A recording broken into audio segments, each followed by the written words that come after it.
ये कहानी एक साधारण मछुआरे एरिक की है जो रोज की तरह अपनी छोटी सी नाव लेकर समुद्र में मछलियां पकड़ने निकलता है। लेकिन उस दिन परिस्थितियां अचानक बदल जाती हैं। मौसम साफ होने के बावजूद कुछ ही मिनटों में चारों तरफ घनी धुंध छा जाती है और वह रास्ता भटक जाता है। तभी एरिक को दूर पानी में एक पुरानी और सुनसान सी नाव तैरती दिखाई देती है। उत्सुकता से वह अपनी नाव उस जहाज के किनारे बांधता है और अंदर जाकर देखने का फैसला करता है। अंदर कदम रखते ही उसके रोंगटे खड़े हो जाते हैं। पूरा जहाज बिल्कुल खाली, कोई आवाज तक नहीं, बस एक ऐसा डरावना सन्नाटा जो दिल की धड़कनें बढ़ा दे। अजीब बात यह थी कि जहाज पर सब कुछ बिल्कुल ताजा और व्यवस्थित था। खाना रखा था, बर्तन साफ थे, कपड़े सही से रखे हुए थे और कई जगह ऐसा लग रहा था जैसे अभी कुछ देर पहले कोई इंसान यहाँ मौजूद था, लेकिन वहाँ कोई नजर नहीं आ रहा था। एरिक जहाज के इंजन को चालू करने की कोशिश करता है, लेकिन वह बिल्कुल जवाब नहीं देता। इतने बड़े समुद्र में एक खाली जहाज से आमना सामना होने पर वह और भी परेशान हो जाता है। वह दूरबीन से आसपास देखने की कोशिश करता है,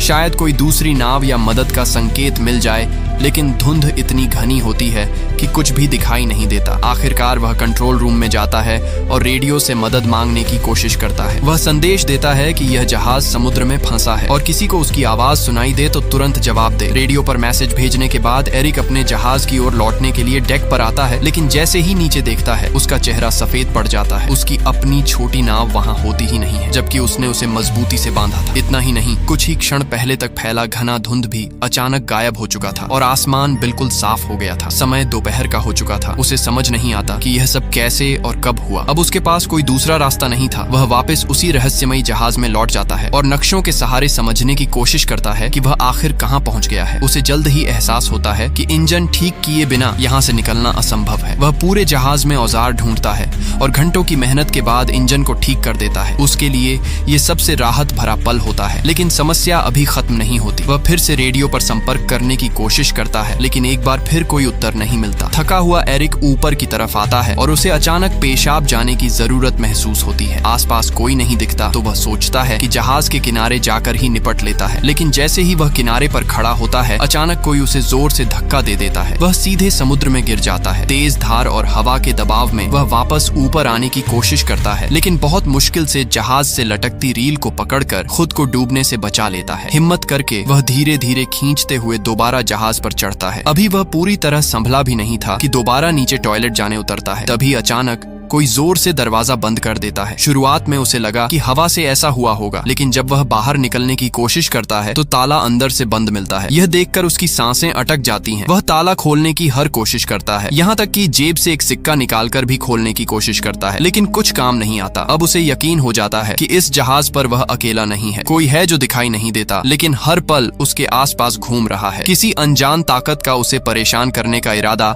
साफ नजर आने लगता है। वह जोर से चिल्लाता है, जो भी हो कृपया दरवाजा खोल दो, मैं सिर्फ देखने आया हूँ। लेकिन उसे कोई जवाब नहीं मिलता। डर और बेचैनी के बीच वह केबिन की ओर बढ़ता है और वहाँ पहुंचकर जो देखता है उससे उसकी रीढ़ में सिहरन दौड़ जाती है। फर्श पर खून के धब्बे, माहौल इतना डरावना कि कोई भी सामान्य इंसान वहाँ से भाग खड़ा हो। लेकिन एरिक हिम्मत जुटाता है, एक कैंची उठाता है और दरवाजा खोलने की कोशिश करता है। तभी अचानक पूरा जहाज जोर जोर से हिलने लगता है। ऐसा लगता है जैसे कोई बड़ा हादसा होने वाला है। वह डर के मारे ऊपर की ओर भागता है और एक खिड़की से बाहर झांकता है। सामने दूर से एक विशाल कार्गो जहाज उनकी दिशा में तेजी से आता दिखाई देता है। उसकी सीधी टक्कर इस जहाज से होने वाली थी। एरिक समझ जाता है कि अगर टक्कर हुई तो वह जिंदा नहीं बचेगा। वह किसी तरह ध्यान आकर्षित करने की कोशिश करता है। अपनी शर्ट उतारकर जोर जोर से हवा में लहराता है, लेकिन इतना विशाल जहाज उसे देख ही नहीं पाता। अब उसके सामने एक ही रास्ता बचता है, जहाज को रोकना। तभी उसकी नजर खिड़की के पास लटकी एक लंबी रस्सी पर पड़ती है। वह तुरंत एक उपाय सोचता है। रस्सी को बांधकर वह उसे पानी में फेंक देता है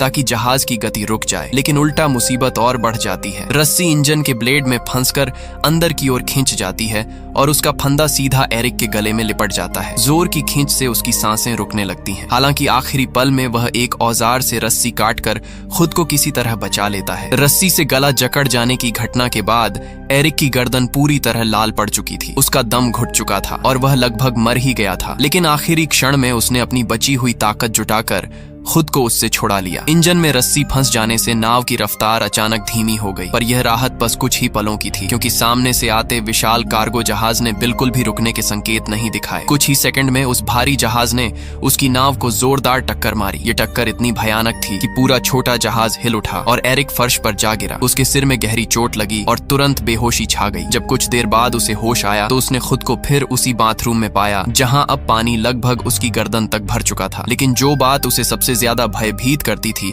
वह यह थी कि यह पानी समुद्र का नमकीन पानी नहीं था, बल्कि एकदम मीठा और साफ था, मानो कोई जानबूझकर उसे मानसिक रूप से तोड़ने के लिए हर कदम सोचे समझे तरीके से उठा रहा हो। थक कर टूट चुका एरिक अब विनती करने लगा, जो भी हो कृपया मुझे यहाँ से जाने दो। लेकिन पूरे जहाज में वही खामोशी थी जो हर बार उसे और भी ज्यादा डराती थी। भूख और प्यास से बेहाल होकर उसने शॉवर से बचे हुए पानी को पिया, पर कुछ ही क्षणों में वह भी खत्म हो गया। जब उसने सिंक से पानी पीने की कोशिश की तो पानी का स्वाद बदल चुका था, अब वह खारा था। इसी से उसे अंदाजा हुआ कि कहीं न कहीं जहाज में रिसाव हो चुका है और समुद्र का पानी अंदर आने लगा है। यह समझते ही उसकी घबराहट और भी बढ़ गई, क्योंकि इसका मतलब था कि यह नाव अब ज्यादा देर पानी पर नहीं टिक पाएगी। उसने दरवाजा खोलने की कोशिश की, लेकिन वह बाहर से बंद था। ऐसा लग रहा था कि कोई अदृश्य ताकत उसके हर कदम पर नजर रख रही है और उसे बाहर निकलने से रोक रही है। रात होने तक पानी लगातार बढ़ता गया और वह बहुत थक चुका था। आखिरकार थकावट से उसकी आंख लग गई। रात में समुद्र पर तेज तूफान आया जिसने जहाज को भीतर तक हिला दिया और एरिक को कई नई चोटें लगीं। सुबह जब उसकी आंख खुली तो पानी उसके चेहरे तक आ चुका था। मात्र कुछ ही इंच और वह डूब जाता। तभी अचानक उसे किसी ताले के खुलने जैसी एक धीमी सी क्लिक सुनाई दी। उसने जैसे तैसे हैंडल घुमाया और उस पल पानी का दबाव इतना भयानक था कि दरवाजा पूरी तरह टूटकर नीचे गिर पड़ा। इसी तेज बहाव ने उसे बाहर निकलने का मौका दिया और वह किसी तरह जहाज की छत तक पहुंच गया ताकि ताजी हवा में सांस ले सके। अब उसे पूरा यकीन हो चुका था कि यह जहाज सामान्य नहीं था। कोई अदृश्य दुष्ट शक्ति इस जहाज को नियंत्रित कर रही थी और किसी कारणवश वह उसे छोड़ना ही नहीं चाहती थी। शारीरिक और मानसिक दोनों रूप से वह टूट चुका था। नीचे की ओर पानी लगातार बढ़ रहा था और जहाज कभी भी डूब सकता था। इसी भय के बीच उसे एक तरीका सूझा। उसने जहाज में पड़े एयर बैग्स और टूटा हुआ बाथरूम का दरवाजा उठाया और उनसे एक छोटा सा राफ्ट तैयार किया। फिर उसने उसे अच्छी तरह बांध कर मजबूत बनाया और जहाज से खाना पानी और औजार इकट्ठा करके राफ्ट पर रख दिए। बिना पीछे देखे वह उस जहाज को छोड़कर राफ्ट पर बैठकर समुद्र में आगे बढ़ने लगा। लेकिन कई घंटे बीत जाने के बाद भी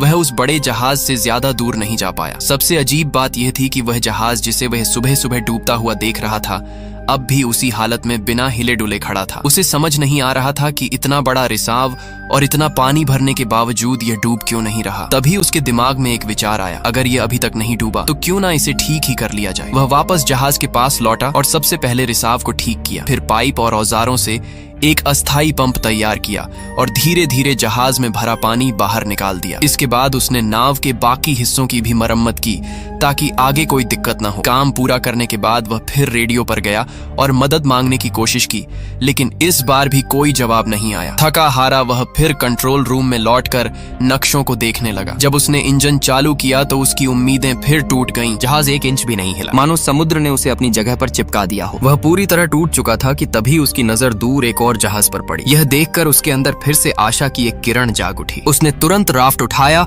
और पूरी ताकत से उस जहाज की तरफ बढ़ने लगा, लेकिन अचानक वह जहाज खतरनाक तरीके से उसकी ओर बढ़ने लगा, मानो कोई अदृश्य हाथ उसे एरिक की ओर धकेल रहा हो। एरिक ने रफ्तार बढ़ाई पर बड़ा जहाज और तेज हो गया। टकराने से ठीक पहले एरिक ने आखिरी कोशिश करते हुए राफ्ट से छलांग लगाई और समुद्र में तैरते हुए दूर जाती एक और नाव की ओर तैरने लगा। लेकिन जब तक वह वहां पहुंचा वह नाव पूरी तरह गायब हो चुकी थी। उसे अब पूरा यकीन हो गया था कि इस रहस्यमयी जहाज पर कोई बुरी शक्ति है जो उसे किसी भी हाल में यहाँ से जाने नहीं दे रही। उसने कसम खा ली कि चाहे जान चली जाए वह वापस उस जहाज पर नहीं लौटेगा। लेकिन समुद्र का पानी धीरे धीरे और ठंडा होता जा रहा था। उसका शरीर सुन्न होने लगा था। नीचे डॉल्फिन्स तैर रही थीं, लेकिन वह स्थिति इतनी खराब थी कि ज्यादा देर तक पानी में रहना असंभव था। ठंड से कांपते हुए पूरी तरह असहाय महसूस करते हुए आखिरकार उसने मजबूरी में उसी जहाज की ओर तैर कर लौटने का फैसला किया जिससे वह बचकर निकलने की कोशिश कर रहा था। वह इतना कमजोर और बीमार हो चुका था कि उसके पास सोचने की भी ताकत नहीं बची थी। वह चुपचाप एक कंबल ओढ़कर जहाज के कमरे में लेट गया और गहरी नींद में खो खो गया। अगली सुबह जब एरिक की आंख खुली तो उसकी पहली इच्छा थी कि वह हर हाल में इस भयावह जहाज से बाहर निकल जाए, लेकिन जैसे ही उसने उठकर दरवाजे की तरफ कदम बढ़ाया उसका दिल बैठ गया। कमरे का दरवाजा फिर से बंद था, वह अंदर फंस चुका था। यह नई मुसीबत उसे और ज्यादा तोड़ने लगी। उसे समझ नहीं आ रहा था कि आखिर यह जहाज उसके साथ ऐसा क्यों कर रहा है, किस ताकत ने उसे कैद कर रखा है। उसकी नजर अचानक कमरे के एक कोने में बनी छोटी सी लकड़ी की केबिन पर पड़ी। जैसे ही उसने उसे खोला, ऊपर की तरफ एक संकरा रास्ता नजर आया, एक वेंटिलेशन शाफ्ट जिससे शायद बाहर निकला जा सकता था। एरिक उस छोटे से केबिन में घुस गया जो एक बेहद तंग, अंधेरा और धूल भरा स्टोरेज एरिया था। वह कई बार ऊपर चढ़ने की कोशिश करता, लेकिन हर बार फिसलकर नीचे गिर जाता। गिरते हुए उसकी पीठ, हाथ और पैरों पर चोटें भी आईं, मगर वह रुका नहीं। बार बार गिरकर खुद को संभालकर आखिरकार वह वेंटिलेशन की खिड़की तक पहुंच गया। उसने पूरी ताकत से खिड़की को धकेला, झटके दिए, पर वह जरा भी नहीं हिली। ऐसा लग रहा था जैसे किसी ने जानबूझकर उसे बाहर से कसकर बंद कर दिया हो। इसी बीच उसे एहसास हुआ कि इस बंद जगह में हवा भी कम होती जा रही है। सांस लेना मुश्किल होता जा रहा था। वापस नीचे जाने का रास्ता भी दरवाजे के बंद होने की वजह से खत्म हो चुका था। अब उसे लगने लगा कि शायद यही उसकी आखिरी जगह बन जाएगी। उसी समय फिर से वही रहस्यमयी क्लिक की आवाज गूंजी, ठीक वैसी ही आवाज जिसे वह पहले भी कई बार सुन चुका था। और उसी क्लिक के साथ वेंट की खिड़की अचानक खुद ब खुद खुल गई। एरिक ने एक पल भी बर्बाद नहीं किया और तेजी से बाहर निकल गया। बाहर की ठंडी ताजी हवा उसके फेफड़ों में भरते ही वह थोड़ी देर के लिए शांत हो गया। जब उसने ऊपर से नीचे झांक कर देखा तो उसे समझ आया कि यह जहाज खुद ब खुद एक छोटे सुनसान से द्वीप की ओर बढ़ रहा है। उसके मन में हल्की सी उम्मीद जागी, शायद यह उसका मौका था इस अभिशप्त जहाज से छूटने का। जैसे ही जहाज किनारे लगा, एरिक तुरंत नीचे उतरा। जमीन पर कदम रखते ही उसे लगा कि इस पूरे रहस्य के पीछे जरूर इसी द्वीप पर कोई छिपा हुआ है। गुस्से में उसने रास्ते से एक लकड़ी का डंडा उठाया और चारों ओर तलाश शुरू की। लेकिन कुछ ही देर में उसे एहसास हुआ कि यह द्वीप पूरी तरह बंजर है। न कोई झोपड़ी, न कोई आग के निशान, न पैरों के निशान। यहाँ किसी इंसान के होने का तो सवाल ही नहीं था। यह देखकर उसका गुस्सा अब डर में बदल गया। आखिर यह सब कौन कर रहा है? द्वीप से बाहर निकलते ही उसकी नजर एक अजीब दृश्य पर पड़ी। वही रहस्यमयी जहाज जिसने उसे यहाँ तक पहुंचाया था, अब शांति से समुद्र की सतह पर आगे बढ़ रहा था, मानो किसी और शिकार की तलाश में हो। यह देखकर एरिक को पूरा यकीन हो गया कि यह जहाज इंसानों द्वारा नहीं, बल्कि किसी अंधेरी खतरनाक शक्ति द्वारा नियंत्रित है। अगर उसे अपनी जान बचानी है तो उसे तुरंत इस द्वीप से निकलने का कोई रास्ता खोजना होगा। वह खोजबीन करते करते द्वीप की सबसे ऊंची चोटी तक पहुंच गया। वहां से उसे दूर एक और द्वीप दिखाई दिया, लेकिन वह इतना दूर था कि वह वहां क्या हो रहा है कुछ समझ नहीं पाया। फिर वह द्वीप के पीछे की तरफ घूमते हुए नीचे उतरा और तभी उसकी सांसें अटक गईं। वह ठीक उसी जगह पहुंच चुका था जहां से उसकी पूरी घटना की शुरुआत हुई थी। वही किनारा, वही वातावरण और सबसे चौंकाने वाली बात, उसकी अपनी छोटी नाव वहीं बंधी हुई थी, ठीक उसी स्थिति में जैसे उसने पहले दिन छोड़ी थी। यहाँ तक कि आसपास खड़े लोग भी वैसे ही सामान्य तरीके से अपना काम कर रहे थे जैसे कुछ हुआ ही न हो। एरिक अवाक रह गया। उसे यकीन नहीं हुआ कि वह जो कुछ झेल कर आया, डर, जहाज का रहस्य बंद कमरे, आवाजें, मौत के खतरे और यह सुनसान द्वीप, क्या सब सच था या किसी भयानक भ्रम का हिस्सा? लेकिन उसके जख्म, उसकी थकान, उसकी सांसें और उसका अनुभव साफ साबित कर रहे थे कि यह कोई सपना नहीं था। अब सवाल यह था, उसकी नाव वहां दोबारा कैसे पहुंची और इस रहस्यमयी द्वीप का असली सच क्या है?